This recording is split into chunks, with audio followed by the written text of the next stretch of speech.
Introducing the Lisa Chill Collection, your answer to hot nights. These mattresses beat the heat with ultra-cool covers, whisking away heat for the perfect sleep temperature. Save up to $460 on Chill mattresses and get 2 free pillows when you shop now. iHeart listeners can save an extra $50 off by visiting lisa.com/iHeart. That's LEESA.com/iHeart. Exclusions apply. See lisa.com for more details. Career Builder is made for people who have that thing. You know, those superpowers that make you good at your job, the skills you bring to work. And Career Builder knows those skills make you right for other jobs too. Higher paying jobs with benefits, jobs you never thought of trying. Are you a people person? Work from home as a customer service rep.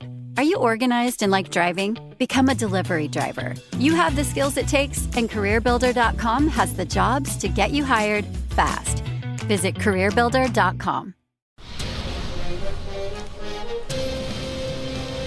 It's time for a Big Blue Kickoff Live. Nobody can ever tell you that you couldn't do it, because you did. On Giants.com. You know what I saw? New York Giant pride. And the Giants mobile app. 17-14 is the final. 1 touchdown, we are world champions. Believe it, and it will happen. Part of the Giants Podcast Network. Let's go out there like a bunch of crazy dogs. Have some fun.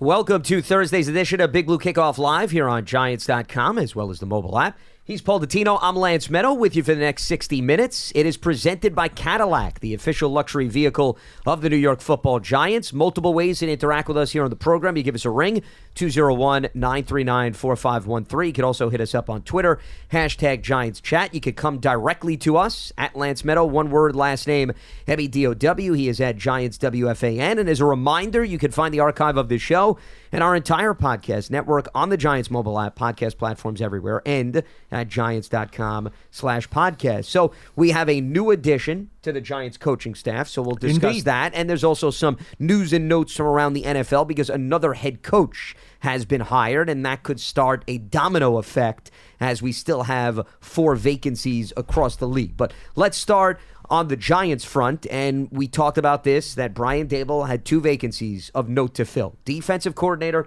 and a special teams coordinator as they parted ways with Thomas McGahee. Well, they have filled the void left behind by McGahee, and they're bringing in Michael Gabriel as their new special teams coordinator. He spent the last 3 seasons with the Jets working under their special teams coordinator, Brant Boyer. He was a special teams assistant, 36 years old. He's going to turn on February 9th, so a young up-and-coming coach. But prior to the NFL, he did serve, Paul, as a special teams coordinator at the collegiate level. He was at Washington State in 2020. He was at the University of Hawaii in 2018 and 19, and then Tarleton State University in 2016 and 2017. So even though he hasn't been a coordinator on the NFL level, he has run his own special teams units at 3 different college institutions. He has. I would say this, being a part of a good special teams unit with the Jets for the last 3 years certainly bodes well in addition to that because,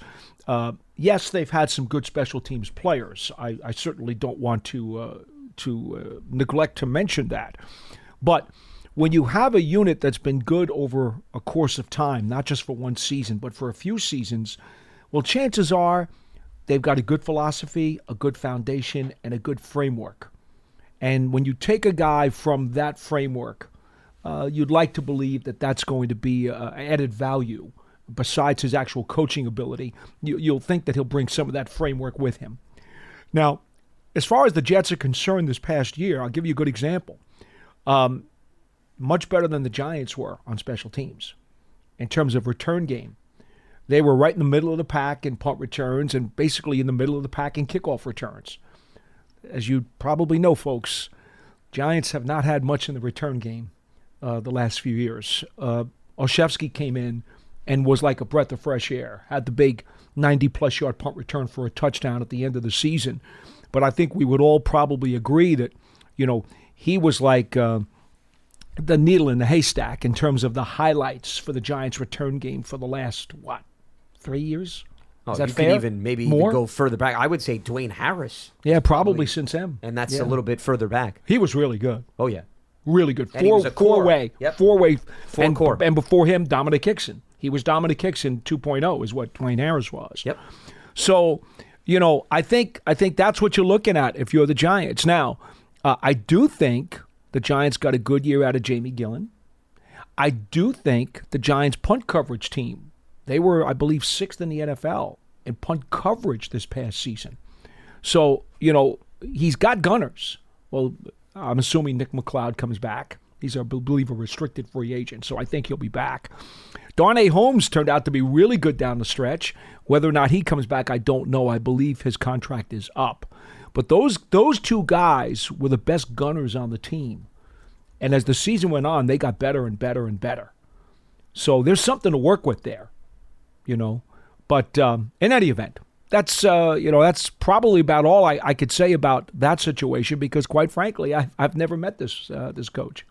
Well, he's still young, and as I mentioned, he doesn't have a wealth of experience on the NFL level, so that's why he's not necessarily a household commodity. I just want to piggyback off of your point about how the Jets special teams is operated, and once again, we're not saying that he's bringing over the Jets personnel with him. You've got to look at it through that lens, but to Paul's point, schematics, philosophy that he learned from the Jets can be applied here to the Giants. So here's some highlights in terms of the numbers. Jets kickoff coverage led the league. They allowed an average of just 15.3 yards a return. Their opponent's 40.4-yard net punting average ranked 7th in the NFL. So that speaks once again of not allowing and giving up explosive plays to the opposition. Rookie Xavier Gipson, who had that big overtime return, if you remember the opener against the Buffalo Bills when Aaron Rodgers went down. He was second in the league, 23.2-yard kickoff return average, tied for 12th with a 9.7-yard punt return. And once again, Gibson's not coming over, but blocking, Paul, to your point, is a big part in helping Gibson put up those numbers consistently, and it was highlighted by that 65-yard touchdown return that I mentioned against the Bills. Ashton Davis was among the league leaders with 12 special teams tackles, 9 solo, also forced and recovered a fumble. And then the previous season, their special teams captain, Justin Hardy, was selected to his first Pro Bowl. He posted a career-high 14 tackles. He became just the 6th Jets special teamer to be selected to the Pro Bowl since 1970 and the only core special teamer. So even they didn't necessarily have a track record in that department, and he was part of helping turn the page with that unit. Now, just as a matter of correction, the Giants, I'm looking up the number now, they were 7th in punt coverage this year, not 6th, as I had stated earlier. They were for most of the season. Everyone was taking notes at home, and they were going to... So I apologize. They were 7th. That is ironically the one area where the Jets special teams did not fare well. Believe it or not, in terms of punt coverage, they were 23rd in the league. That was the one area out of the 4, the 2 returns and then the 2 coverage units, where they did not rate very well. But that was a strength for the Giants. So, we'll see how that whole thing kind of fits. I will say this, though. With the Jets, who did he work with? Brett Boyer. Yep. Brett Boyer, outstanding special teams player when he played in the National Football League and has been a coach now for a few years. Again, you don't necessarily gain stuff through osmosis. I don't want to go that far, but you talk about having a really good influence. Brett Boyer was a special teams guru. He really was. He was something special. I'll use the comparison when we had conversations about Carmen Brasillo, who was just hired as the offensive line coach. One of the things we talked about, it was brief, but he did learn from Dante Scarnecchia, one of the best offensive line coaches in NFL history. So if you look at Boyer, to your point, played for the Dolphins, the Jaguars, and the Browns from 1994 to 2004, over a decade in the NFL as a special teamer. As a coach, was actually a training camp intern with the Giants back in 2010, and then an assistant special teams coach with the Colts, and then he's been the special teams coordinator with the Jets going back to 2016. Yeah. So the point is, but that's actually important to note because we're talking about how he came into a system that had already been established that Boyer helped build. So he's learned a lot from an experienced individual that has been an actual coordinator for several years in the NFL, and now he's going to have an opportunity to create his own map and build his own bridges here, Gabriel. Mission number 1, re-sign Osefsky. Well, I'm sure people in the building will tell him that that's probably one of their biggest priorities as well, because Joe Shane made that acquisition midway through the season. That was a great pickup. It was significant.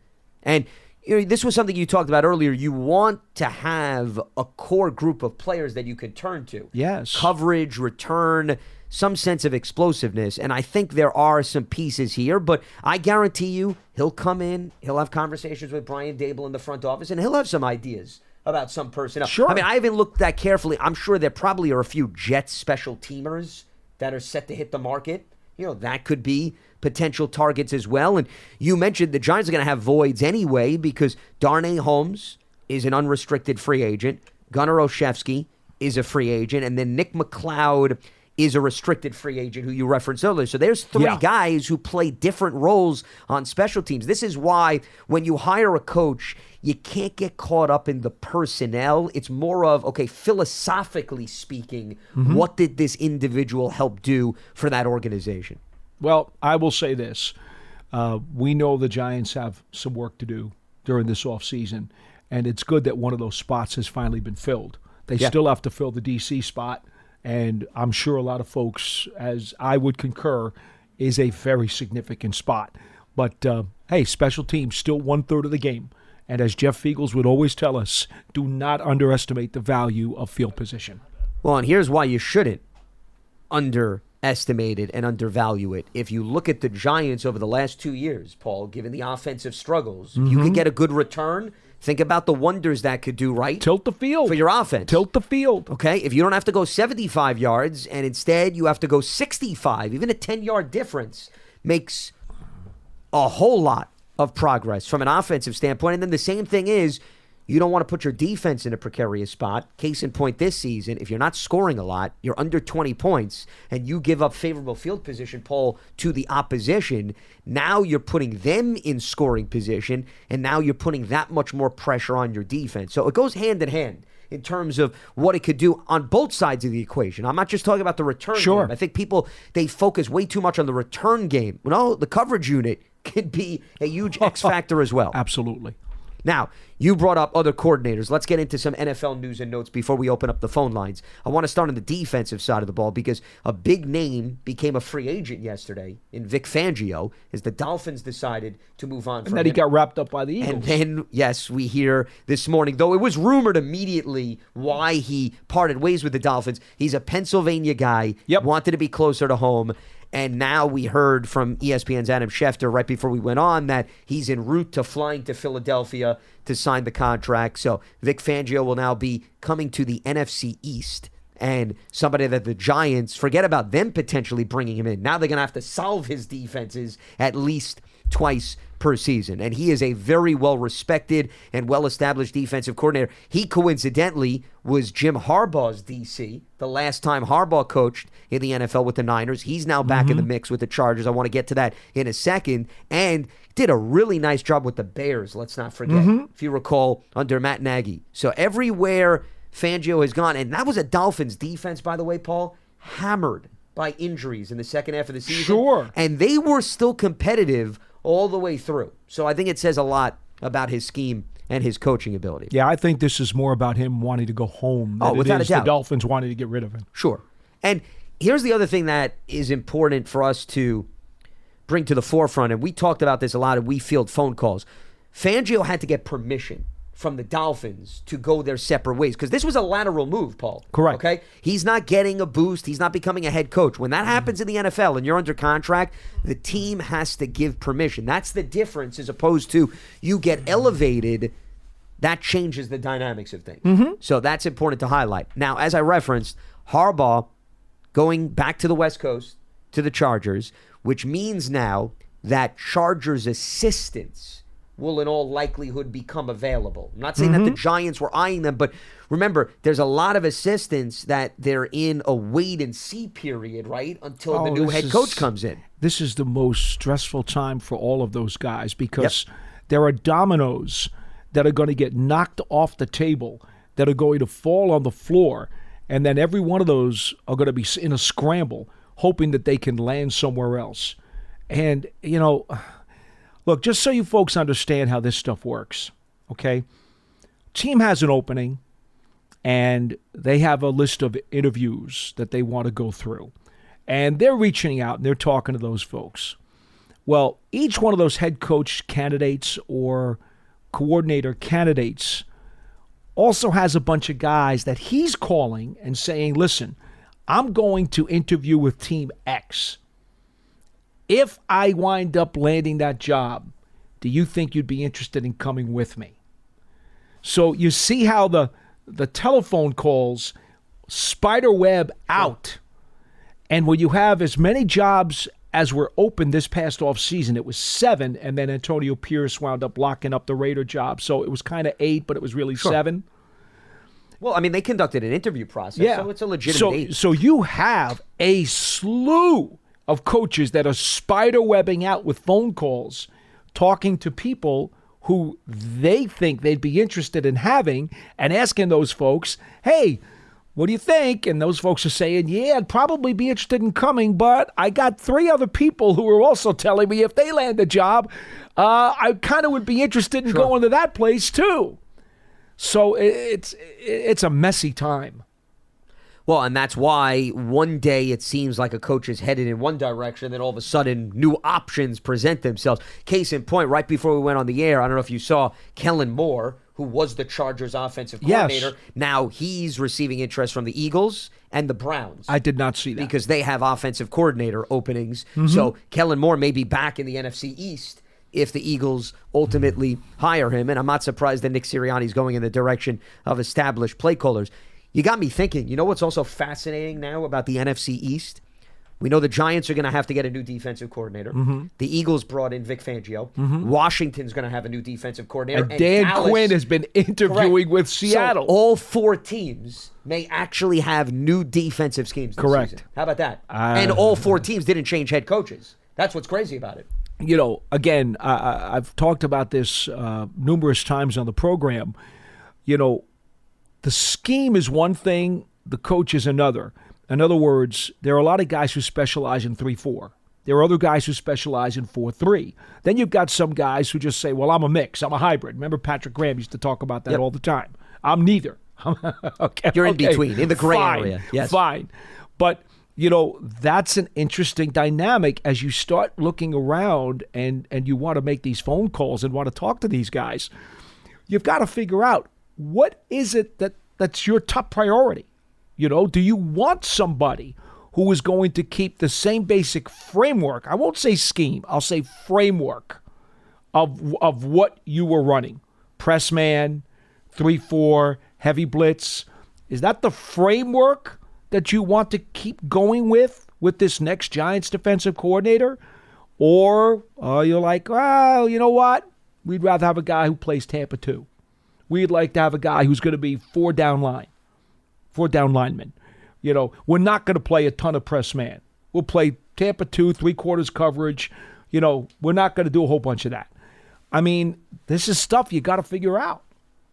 And the reason why Dable may be taking his time is because of that reason that you mentioned. He wants to hear back from as many people as possible. And also, maybe somebody now becomes available that he was thinking about, to your point about having previous conversations. Yes, could and be. Now a new head coach comes in. Because think about this. The Chargers, the Patriots, the Raiders, and the Titans have all hired their new coaches. Now, Antonio Pierce, I know, is going to bring in some of his new staff members, but Patrick Graham's his DC. So the only reason Patrick Graham leaves is if he gets a head coaching position. Right. So that's not going to change. Tennessee, Brian Callahan's going to bring in a brand new staff. I'm sure. The Patriots, okay, Mayo was an internal person, so he may retain some individuals. Harbaugh is now probably going to go in a completely different direction. Probably. So everybody is probably going to have the freedom to do that, including, by the way, Brandon Staley was a defensive coordinator before he took over the head coach. We haven't heard his name, but he's out there. Well, this is a recent development with Harbaugh. We may, in the next 24 hours, hear that his name is being dialed up. Well, I highly doubt, though, Harbaugh's going to bring back Staley to be his defensive coordinator. I don't think he will. After he lost exactly the head coaching. Exactly. That's what I mean. Unusual. Though Vance Joseph did return to Denver as the defensive coordinator after becoming the head coach. But some time elapsed in between. Now we have the Commanders, the Falcons, the Panthers, and the Seahawks. Coaches from those 4 teams, once we get solidification on who the head man is, could very well become available. So just something to take into consideration. And I will tell you, folks, I'm not going to name any names, but there is a assistant coach who I know very, very well, who was really hoping to land an NFL assistant coaching job.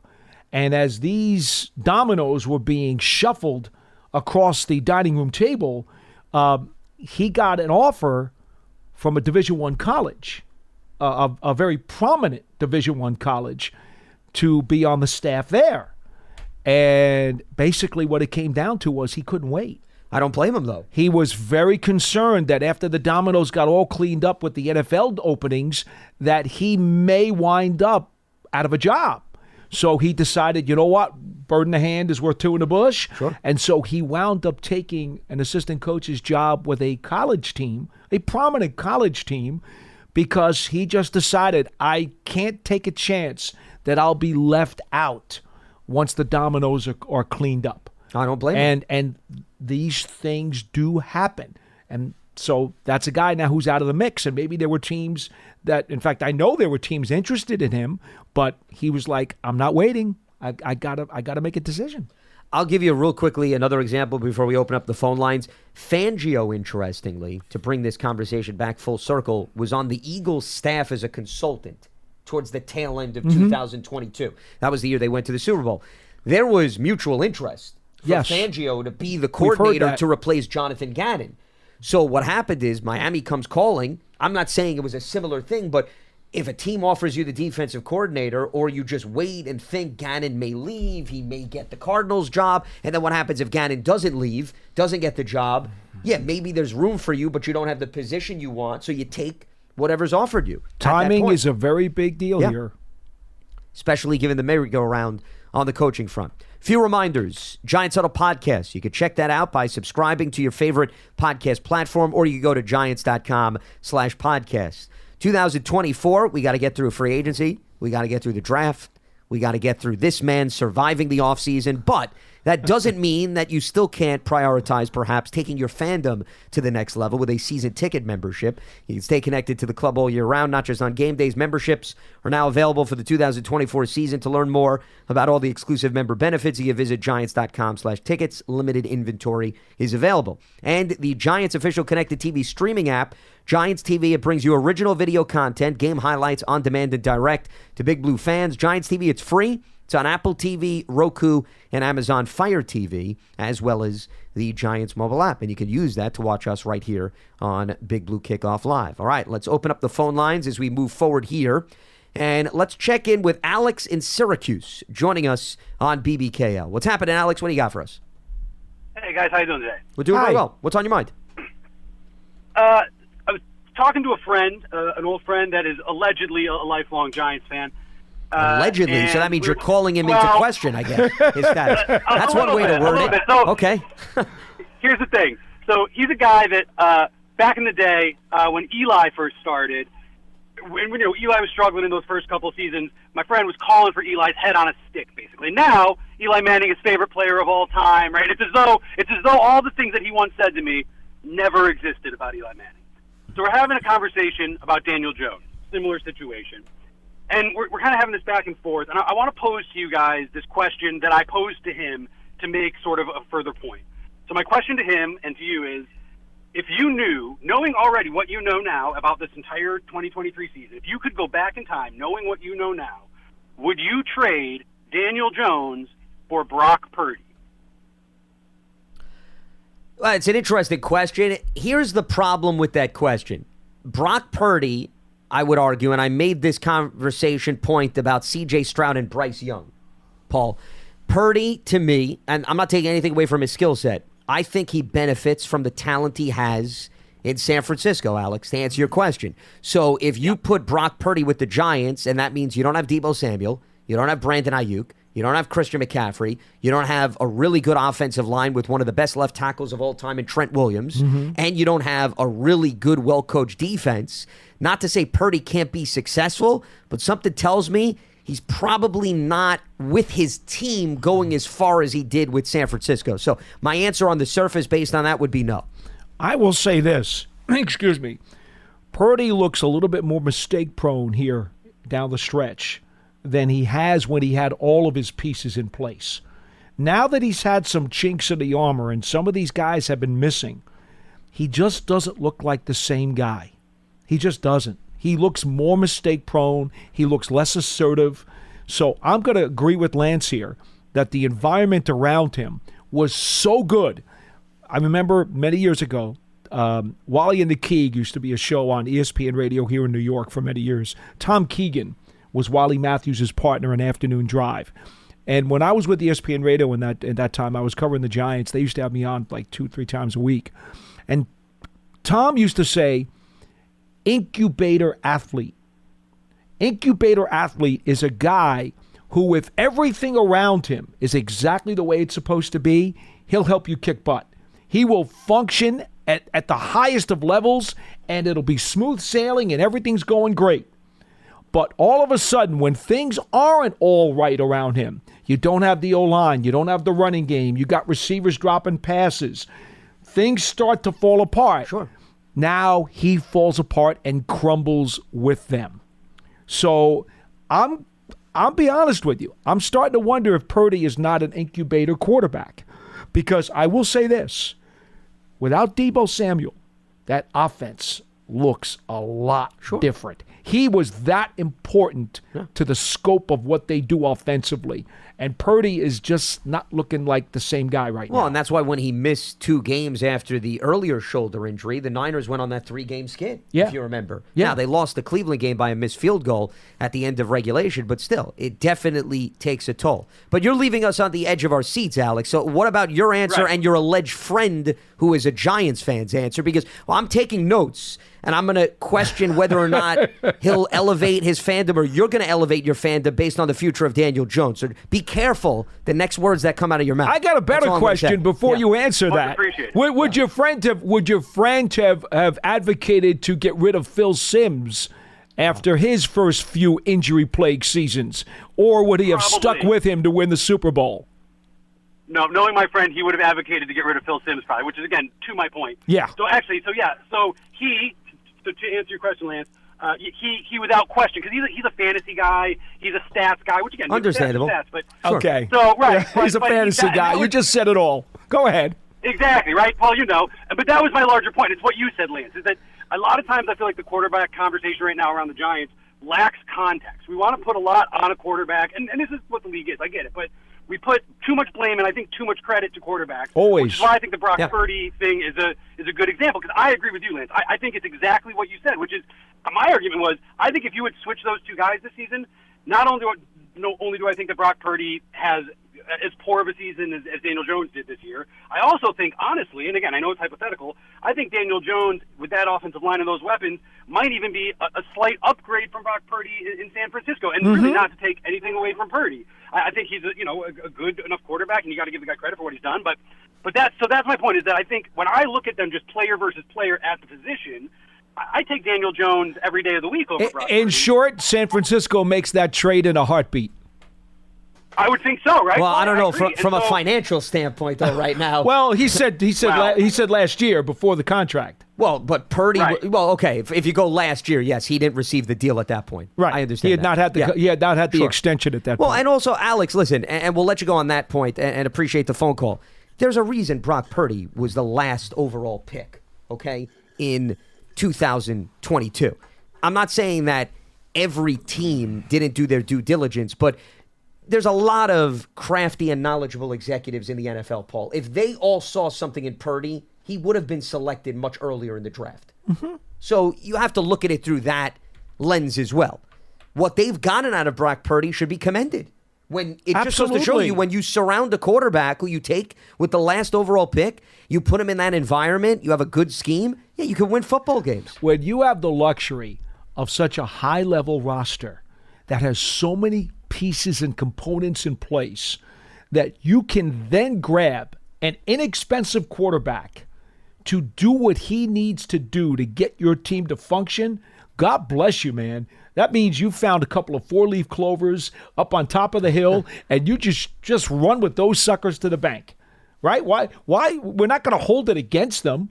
The Niners fell into a great situation because they had already crafted such a wonderful roster around him that they did not need the more expensive, more accomplished, more headline-grabbing quarterback. I told you this from the very beginning. I wouldn't have traded Garoppolo. I thought they should have stuck with Jimmy G. And then they were fools when they drafted Trey Lance. I told you that. That was a terrible move. That's the last thing in the world that they should have done. And they realized it and then wound up trading him. Well, I was a big proponent of Jimmy G, but similar, and this actually relates to the Daniel Jones conversation, Jimmy, though, has struggled to stay healthy. You needed another option on that team. Whether you kept him, you still needed to have somebody else you could turn to. And that's the other part of the Daniel Jones, Brock Purdy hypothetical that the last caller just brought up. And I don't love the hypotheticals, but if we just run with what the last caller brought up, the one question that you don't know, even if you put Daniel in a different environment, does he hold up, Paul? Okay? Because he's going to run if you put him in San Francisco. And if he absorbs the hits, the durability questions are still there. So you can't bank on that he's still going to play 17 games, even if you put him in that San Francisco environment. Better offensive line. Well, there's no doubt about it. But regardless of the offensive line, some of the hits that Daniel Jones has been exposed to also are a product of him choosing to be aggressive and run with the football. All right, let's head back to the lines. We got Dave in Michigan joining us here on BBKL. What's happening, Dave? What do you got for us? Hey, guys. How you doing? Doing have you got a pen handy?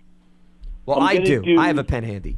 So I'm gonna do a rapid fire, and you guys can address whichever items you want. Okay. Okay. So there's a smorgasbord offering, and we get to choose whatever we like. It's a salad bar at lunch. Okay. Yes. Choose your adventure. It's a salad bar at lunch. Okay. All right, here you go. All right. First of all, I'm on record saying I want us to trade back to get more draft capital. Okay. But if we don't have a trading partner, and we're going at number 6, I want either Bowers or Alt, whichever one is on the board. Mm-hmm. So, because listening to the draft podcast, it seems like we can snag some really good players in the second round.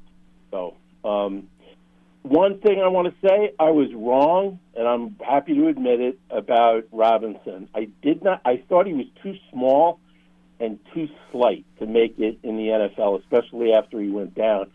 But he really opened my eyes.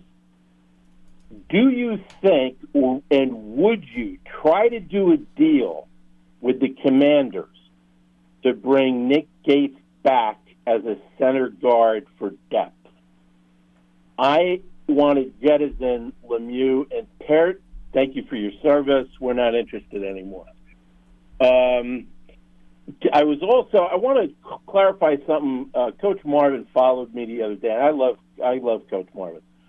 I said I did not want Jaden Daniels. I've watched all the LSU games. You know, one thing about Jaden Daniels is weird. He looks smaller on the field than he actually is. Like, I looked him up, and that was what always bothered me. I looked him up, and he's actually 6'4", 210 is what he's listed at. So I'm altering my opinion on that a bit. My second round options, we get 2 picks. I like Coleman from Florida State and Mitchell from Texas as far as receivers go. Zach Zinter could also be a good deal if he falls to the second round. I know he broke his leg. Free agency, Jonah Williams and Trent Brown. Those are the 2 guys I like in free agency. And I got one last thing to say. Our guy, Joe's right-hand man, Brian Brown is his name, right? Brandon Brown. Brandon Brown, yeah. The assistant GM. Sorry. Yeah. He had his second interview, apparently, with the Chargers. Correct. Yep. If he listens to this podcast, do not take it. First of all, owner... We'll let him know. Yeah. Well, because obviously he listens to it anyway. You don't have to let him know. He's listening. He's actually tuning in right now. But yes, go ahead. Okay. Yeah. Don't take it. The owner broke the cardinal rule. He hired his head coach before his general manager. That's the first thing. The guy he hired, Harbaugh, who I know very well, being here in Michigan, Harbaugh thinks that he's Belichick, and he's going to want total control. So why would a guy like him, who's an up-and-coming, very smart, general manager candidate, why would he want to go into a situation? Well, Dave, I'll tell you, I'll make this real simple. How many general manager jobs are there in this world, in the National Football League? How many individuals get to call themselves a general manager in the NFL? 32, right? So if there's only 32 opportunities and you get an opportunity, you're going to take that. I'll give you another great example. John Schneider was hired as the Seahawks general manager. Pete Carroll had full control over decision-making power on that roster. He's now, for the first time, going to be able to make those choices himself. They work together hand in hand. Schneider gets a lot of credit for all the great talent they drafted and all the years winning. So if Harbaugh has success, Brown benefits, and I guarantee you Harbaugh, if he's smart, would listen to some of the front office personnel as well. So I don't look at it as detrimental as you're painting the picture to be. He's going to be very frustrated, let me tell you. I used to work at the University of Michigan, and so I had some dealings with Harbaugh. He's going to wish he didn't take it. Well, he doesn't have the job yet, so we will keep you posted, and we appreciate the phone call. I'm actually surprised that we didn't get recommendations in terms of what the kitchen staff should be cooking for Friday or next Monday. That was the only thing that was missing from that dissertation in terms of the breakdown of everything. I did take notes, actually, so I hope that you're patting me on the back from afar, Dave. I did write down a few highlights of what I can recall. Well, Jaden Daniels, the one thing I want to say is you don't know whether or not he'll be on the board when the Giants selected 6. So keep that in mind. I mean, you could love a player. You could fall in love with a player. The first 3 picks could very well be quarterbacks. Paul, you and I have said this. If something drastically doesn't change, Daniels could very well be one of those top 3 guys. And he certainly makes a case for it. So by the time the Giants pick 6, Daniels may not even be within striking distance. So, I mean, his size or his lack thereof in terms of imagery versus on the field, I don't think that necessarily makes a difference. In terms of Nick Gates got some good money from Washington in that deal. He did, and quite frankly, with his injury history, if you're talking about having a guy be the swing center backup guard, to me, I would re-sign Ben Bredeson. That, to me, would be the spot for him. I mean, he is an unrestricted free agent, and I would bring Bredeson back, and he would fill that role. You don't need 2 guys to fill that role. Well, also, I would say it's a lot of money to be investing in a guy that's an insurance policy to bring back Nick Gates. Who, again, has also had injury history. Sure. And Bredeson's a lot healthier. No, there's no doubt about it. Plus, and I know, listen, the offensive line overall for Washington had a very rough season. It did. Nick Gates was also benched at some point. Let's not forget about that. He had a tough time at center. He did. In fact, specifically, Dexter Lawrence really, really gave him a rough game when they were here at the Meadowlands. And that was a player that he saw in practice every single day, too. Mm-hmm. So I think that says an awful lot. He threw out 2 free agent offensive linemen, Jonah Williams with the Bengals, who's also dealt with some injuries during the course of his career, and then Trent Brown, who was with the Niners, the Raiders, the Patriots. Real long in the tooth. Yes. So those are 2 guys that are up there in age and experience that have been mentioned. Now, is there an opportunity for a swing experienced tackle, Paul, on this team? Absolutely, there is. Mm-hmm. But I also think you want to probably get younger a little bit. That doesn't mean you got to go through the draft, but somebody that has a little bit more upside than maybe those 2 guys, so that in the event that either Andrew Thomas or Evan Neal go down or there's struggles, that you feel good that player could come in and start for the bulk of the season, Paul. I think you got to protect yourself in that department. Well, part of the problem you also have to think about, too, is if you're going to spend some money on an offensive lineman, because let's face it, they're all going to cost you something. You're not getting one cheap. Even if you want a swing tackle, you're going to pay some money for a swing tackle. Sure. Do you want to invest the money or the draft capital in a guard or in a tackle?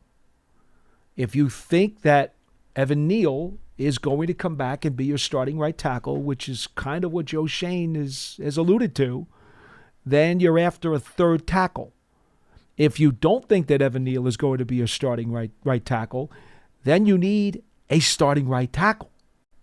Because Evan Neal then is in a battle for a job, or I know so many people keep saying they want to bump him inside. I don't think that's going to happen, nor do I think it should.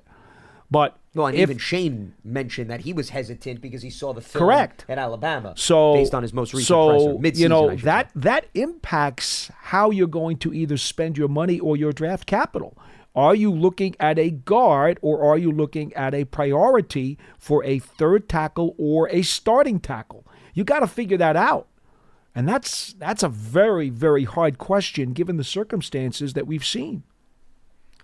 Anything else you would like to respond to after that lengthy phone call? Do you think that I think we covered it all elements? I mean, I have check marks on all of my notes that I jotted down. I was just wondering if you took some mental notes that I Dave, are there any hard-boiled eggs at the salad bar?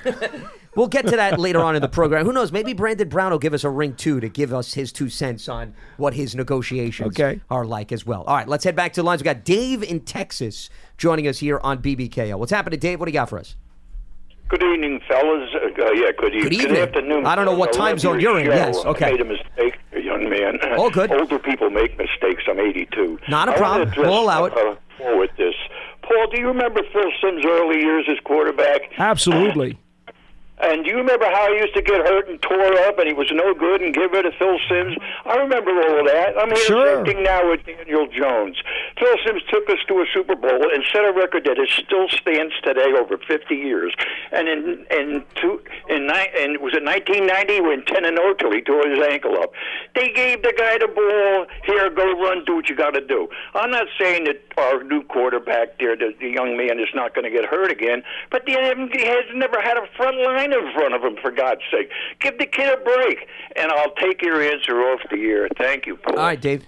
Oh, I don't get a thank you. Only you do. Okay. Well, listen, this is your territory, Paul. I don't want to step on. Can I pass a thank you to you? No, it's okay. It's all right. I'll try to recover over the remainder of the show. I think the only counter, because I brought up that particular scenario several times, okay, Phil Simms didn't really get a grasp on the Giants starting quarterback job until a handful of years in, because he had injury after injury after injury. And there were folks who absolutely wanted to discard him, okay? But finally, in 84, that was his team.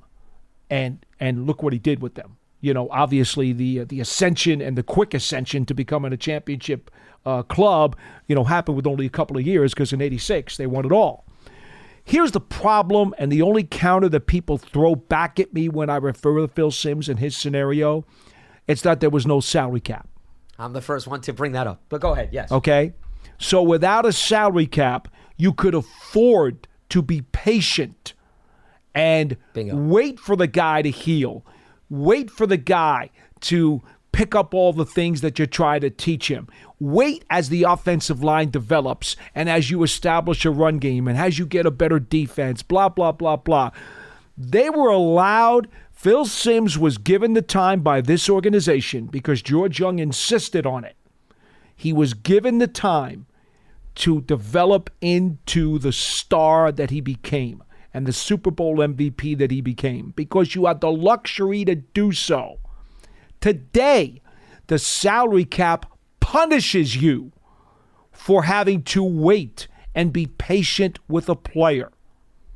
And if you make a mistake, it punishes you even more because of the dead money on the cap.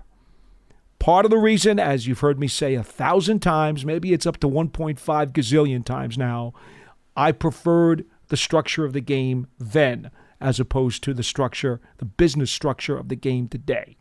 Because I would like to give players an opportunity to exhaust all their chances before I discard them.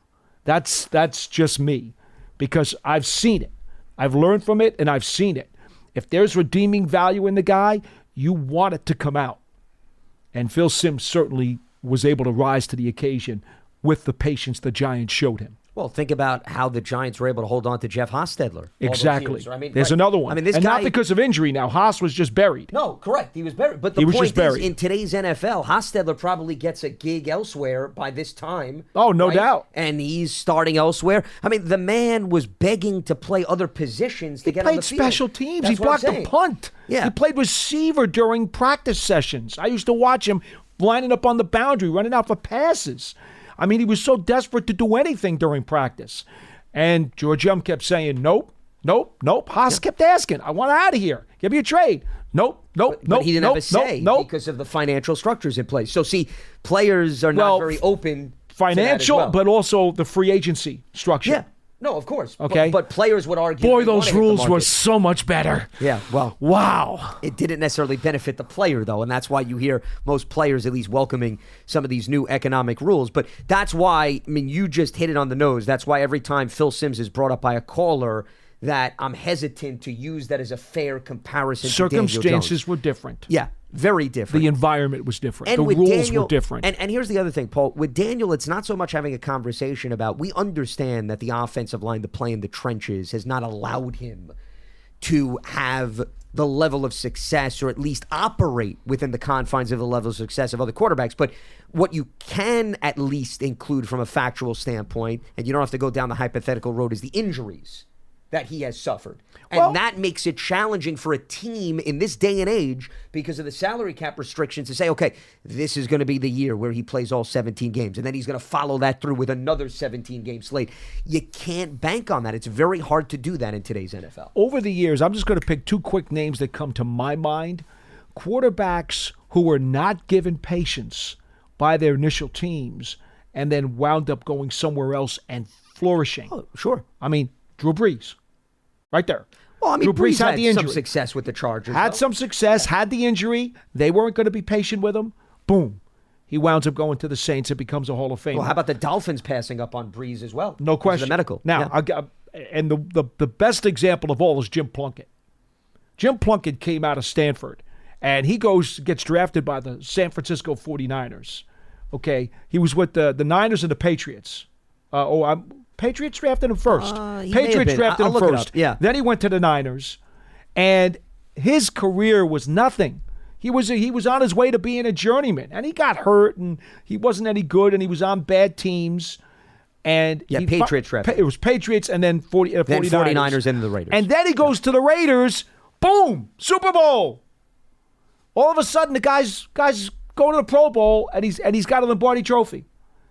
Because those other two teams didn't want to be patient. They couldn't wait for him to get everything squared away or to get the rest of their team squared away so that he could succeed.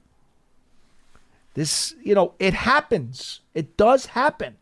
The problem, again, is that in today's economic business rules of the NFL, they don't give you much choice. You really don't have the chance to be patient anymore. The league just won't let you do it. I'll give you the best example to me of the opposite end of the spectrum, a team actually preaching patience. Coincidentally, this brings Jim Harbaugh back into the equation. Alex Smith. Yeah. Right? I mean, to There's me, he's the best example. No, There's but a team actually stuck with a guy that they drafted and waited and waited and waited. He was drafted in 2005, Alex Smith. Mm-hmm. Things clicked for him. Harbaugh didn't arrive until 2011. And think about how many seasons. And he completely missed the 2008 season as I bring his numbers up. So that's the rare occurrence. Yeah. Where a team actually 5-6 years down the road still hangs on to a guy, goes through multiple coordinators. You're not finding an Alex Smith example across the NFL. That's not going to happen anymore. Yeah. The rules won't let you. Speaking of coaching carousel news, Dave Canales, the Bucs offensive coordinator, is going to become the new Panthers head coach. He emerged as a last-second candidate, especially based on what Tampa Bay did in the playoffs late in the season. And Canales did a great job with Baker Mayfield this past season. Mm-hmm. Big reason why Baker, I think, should win Comeback Player of the Year. You wonder now, Baker's going to have another new offensive coordinator if he stays in Tampa. I feel for him from that standpoint. But, yeah. I mean, you don't want to stand in the way of a coach, right, getting a job. But my goodness, here we go again. Baker has a great year, and now he loses his play caller. So Tampa Bay is going to have to search for another offensive coordinator. And Canales, interestingly, Canales came over from Seattle. He paid his dues. He worked with Pete Carroll. So he has experience. I guess I'm a little surprised from Carolina's standpoint, Paul, and you know how many different coaches Dave Tepper's been through. It was 6 in 6 seasons, including interim. But here's why I'm surprised. He went down the road of a Matt Rule. It didn't work out.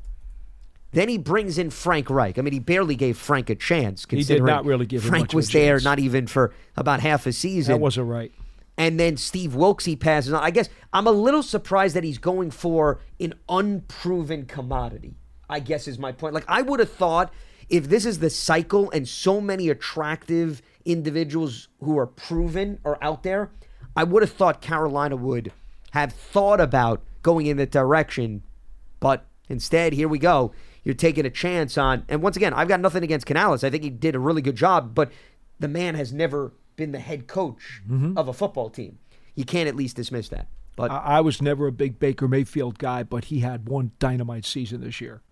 Yeah, and that's why I'm sure he received a lot of attention, Canales, on the interview process front, because when you could take a player who's been moved around and give him stability, I think it says an awful lot. So for those of you counting at home, we now have 5 head coaching positions that have been filled, and there are still 3 to be determined, including the Commanders in the NFC East. Now, why do I bring up all of the movement and the conspiracy theories and everything else? Because there is no better segue to our next caller, who I'm sure is on top of these. I'm actually surprised that we beat him to the punch with respect to the news around the NFL. Wilson has delighted us with his presence from Roxbury. What's happening, Wilson? Hey, how can I top that intro? You can't. You'll never top that. I'm gonna see if I can make it worth it. Hey, how you guys doing? Hi. Well, right now we're doing okay. Let's see how this phone call progresses, and then we'll tell you exactly how we're doing. You'll like this phone call. It's going to be super controversial, but I think you'll like it. Oh, okay. Well, hey, listen, you had me a controversial, yes. Real quick. No, real quick before I get to my point. Brock Purdy can't throw the ball 30 yards down the field. You cannot win. The NFL is going to catch up eventually. I mean, I don't know how he is in the NFC Championship. Obviously, the 49ers are the most talented roster in the NFL, but you can't play quarterback like that. I mean, after 30 yards, he just throws it out. Hey, listen, go get it. I mean, if the Giants have players that can go get it like that, we'll be in the playoffs too. You can't play quarterback like that. Eventually, you have to make one tight window throw, and you can see. I mean, it was unbelievable to watching the game against the Green Bay Packers, but. Forget about that real quick. Let me know what you think about that later, Paulie, after I hang up. Wait, just Paul? I can't weigh in? Only Paul's allowed to answer All I'm going to tell you, Wilson, is that Brock Purdy... Lance. I just because I said hi to you first. No, I'm just giving you a hard time. I just want to, and I don't want to waste time on this, but Brock Purdy is one of 5 finalists for the National Football League MVP award. So regardless of what you believe his deficiencies are, there's obviously enough of people who still think he has something of redeeming value. Just go ahead to your next point. Yeah. Okay. All right, listen. I want to ask you guys something. There's 2 kinds of fans, right? Giants fans. There's the crazy fans like myself. Okay, at least you said it, so we didn't have to. Go ahead. Yes, that's one. I admit it, Giants. But listen, we make up 80% of the fans. Okay, and then the other fans, that see everything rosy and rainbows, and we're going to hold hands together and sing Kumbaya. Lollipops, too, yes. Most of us are... Okay, so because I get this sense, right, this sense that somehow if the Giants don't make the playoffs, and if the Giants go like 6-10 like we did this year, or 7-11, that it's going to be okay. They play 18 games now in a regular season. Look at you. I didn't know that you were getting that creative. But go ahead, yes. Yeah. I said, oh, I'm sorry. Well, you said 7-11. I didn't realize that was feasible in today's NFL. Man, kudos to the team that went 7-11 this season. I want to meet them. That is a heck of an achievement. Yeah. Oh, my. We're totally off the rails. Well, that's what happens when... Let me ask you guys something seriously. What is your expectations for the Giants next year? Answer me that, and I'll give you my answer. Well, I don't have any yet. We haven't had an off season. There's a tremendous amount of work that needs to be done. Paulie, listen, but fans like myself, we can't think like that. I want to ask something. I just want to say this: if Brian Dable and Joe Shane think that they can go again 6-11, 7-10, 8-9, and not make the playoffs and be back for a 4th year, they're delusional. Whoa. Why are you tagging that thought on those guys? That in itself is just blatantly unfair. How do you know what they're thinking? Paulie, because are you going to tell me again that next year is another rebuilding year? No, what I'm telling you is this. What? They've got several months to do some retooling with this team. First and foremost, they've got to get a defensive coordinator in here. And hopefully it's a guy who's going to do a really good job with a defense that does have a lot of quality players on it, okay? And then hopefully that Meadowlands injury bug is going to get sprayed with a giant can of Raid and not bother this team in 2024. And the Giants will have a great season that will make you very, very happy. How about that?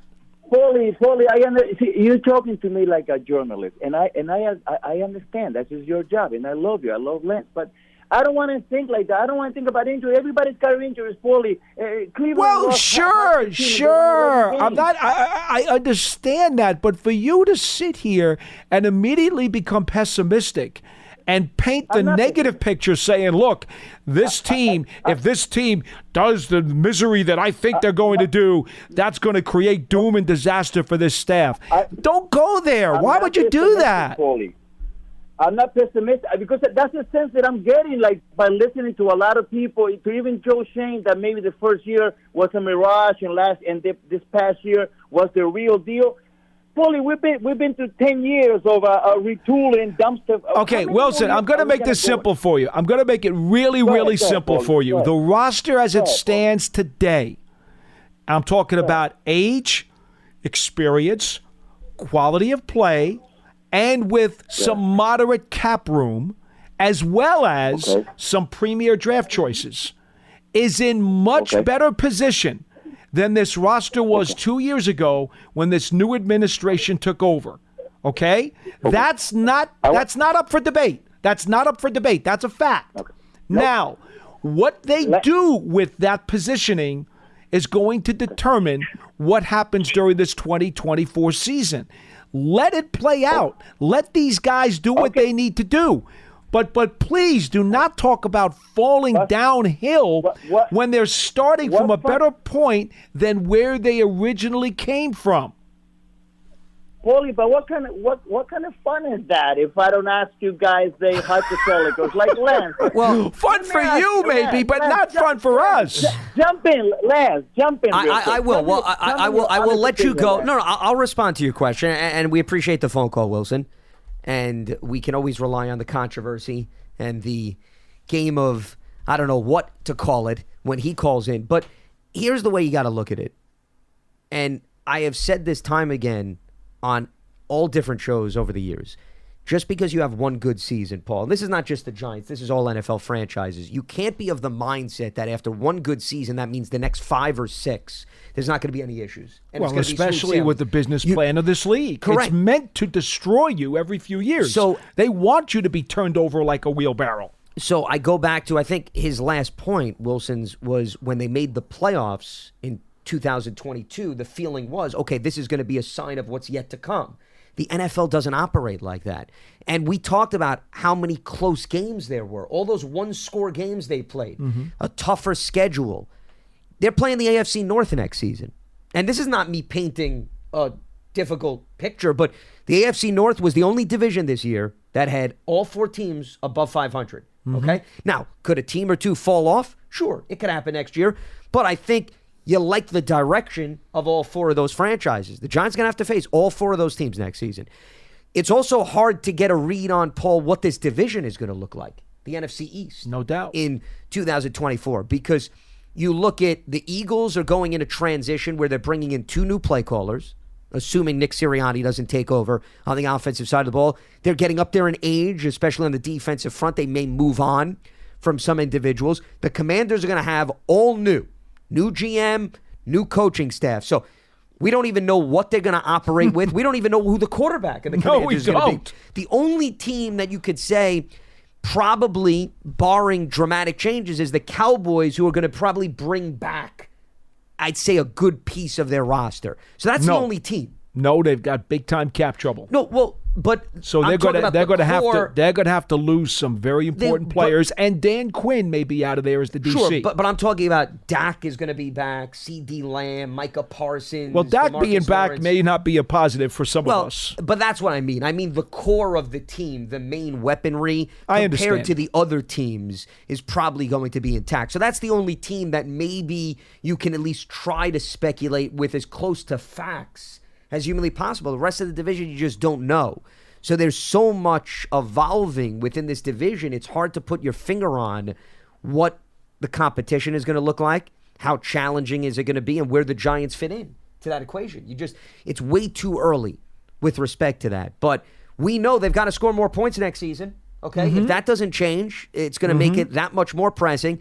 And we know that they're going to go through a bit of a transition on defense because Wink Martindale's not calling the plays. So those two facts, they exist, but that doesn't mean that it's automatically troublesome for the Giants until we see more of the pieces of this puzzle. What we do know for sure, without question, and injuries are always questionable and you can never predict injuries. What we do know without question is that the Giants are one of the younger teams in the league in terms of their starting core guys. They are one of the younger ones, and a lot of these young guys have had experience. So it's not that they're young unknowns, but they're young guys who have had a bite of the hamburger and showed you that there's some real potential there. I mean, who's not excited about Wan'Dale Robinson and Jalen Hyatt? Seriously. I mean, if you're not excited about those two guys, then you did not watch any of the Giants games last year. Well, specifically, Wan'Dale, who's coming off the torn ACL, and I think in the second half of the season we saw if he can put a full season together, you can see what he's capable of doing because that has explosion written all over it. Unfortunately for the Giants, they've just seen it in bits and pieces. They haven't seen it with respect to continuity. And I'll also add this. I can't wait to see more of Banks at cornerback. He had a solid rookie season. Now, as a rookie, there are going to be ups and downs. There are going to be some mistakes. We all know that. But look, I've seen enough of rookie corners in this league. Very few of them come in and immediately excel.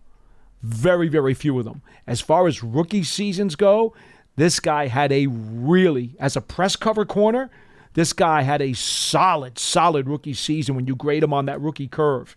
And huge ups as far as I'm concerned for Deonte Banks. Huge ups. It's going to make the conversation about who the new defensive coordinator is even that much more fascinating. No question. Because of how he'll be used. And one other thing that I just wanted to respond to, I know you briefly did with respect to the point about Purdy and not throwing the deep ball. Jimmy Garoppolo was criticized for not throwing the ball deep down the field. A lot of check downs, right? And they went to a Super Bowl with Jimmy Garoppolo. So it's, to me, the Niners scheme. Right. It's what they do. But that, to me, that does not get brought into the conversation. Well, it needs to. It's part of it. What they ask their quarterbacks to do, how much they rely on the playmakers, yardage after the catch, does not call for the quarterback, and in this case it's Purdy, constantly throwing the ball for 40 to 50 yards down the field. That's just not what the offense is made to do. If Purdy was asked to do that, I think we'd have more of a sample size to determine how he'd operate. It's unfair to put him within those confines, given the fact that they don't need him to do that, nor do they ask him to do that. So I think that gets missed from the conversation. And if you're winning football games, at the end of the day, they don't need to put you in that position. I would say this. Had Jimmy Garoppolo stayed as the Niners starting quarterback, and we don't know if he would have gotten injured again or not. But I would tell you, I don't think it's a stretch to believe that had he been able to play a full season, they would still be playing this weekend with Jimmy G as the quarterback if it wasn't Brock Purdy. Well, Shanahan has had a great track record. I mean, remember Nick Mullins starting against the Giants a few years back? Oh, remember I do. Jimmy got hurt against the Jets the previous year. Look at what Nick Mullins did. You got to bring that up. Well, no, it's to solidify and emphasize your point. Well, thank you for emphasizing. I know, but it's You're criticizing me for helping. It's a memory that I don't wish to have. I understand that, but sometimes examples may be painful. Yes. But at the end of the day, indeed, I made you look better, so you should be patting me on the back from that standpoint. Thank there you, you Lance. go. Thank you. From the bottom of my heart, that's so meaningful. A very sentimental way to end the program here on Thursday's edition of Big Blue Kickoff Live. We appreciate everybody tuning in. Today's episode, part of the Giants platforms everywhere and Giants.com/podcast. We'll be up and running again on Friday, 12:30 p.m. Eastern. For Paul Dottino, I'm Lance Meadow. Stay locked to Giants.com for all the latest, and we'll speak to you right here on BBKL. Have a good one. Tired of restless nights? At Lisa, we know good sleep is essential for mental, physical, and emotional health. From memory foam mattresses to hybrids that keep you cool all night long, Leesa's mattresses offer exceptional comfort and support with free delivery and 100 nights to try out your mattress in the comfort of your home. For a limited time, save up to $700 off select mattresses plus 2 free pillows. Go to lisa.com/iHeart for an additional $50 off mattresses and select goods. Exclusions apply. See lisa.com for more details. Looking for a better solution to keep your firearms in high-performance condition? Visit RiptideArmory.com for the most advanced proprietary gun cleaning formula on the market. Right now, get up to $40 off any cleaning kit for a limited time on RiptideArmory.com and take advantage of this amazing deal today. Riptide's 2-step cleaning kit offers state-of-the-art technology and guaranteed satisfaction. Riptide Armory is a veteran-founded business, and you can trust that all chemicals are American-made and quality tested. Shop RiptideArmory.com.